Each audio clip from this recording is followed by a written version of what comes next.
Nag-alsa balutan ang daang mga residente sa Barangay Meta sa bayan ng Datu Unsay sa Maguindanao del Sur matapos magpang-abot ang ilang miyembro ng Moro Islamic Liberation Front o MILF kamakalawa ng umaga. Sa ulat mula sa Maguindanao del Sur Provincial Police Office, pawang mga kasapi ng MILF 118th Base Command na pinamumunuan ng isang Commander Panzo at 105th Base Command sa ilalim naman ni Commander Tunga ang nagkaengkwentro alas 9:30 ng umaga. Sunod-sunod na mga putok na humantong sa matinding labanan ng dalawang grupo sa bahagi ng Sitio Irrigation, Barangay Meta, partikular sa isang MILF community sa bayan ng Datu Unsay.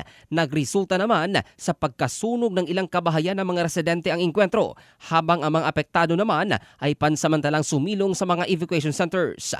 May mga naiulat din na sugatan sa nasabing engkwentro na agad namang isinugod sa Maguindanao Provincial Hospital sa bayan ng Datu Hofer. Ito si Jofel Candado in the heart of changing lives ng Brigada News Philippines, the Music and News Authority.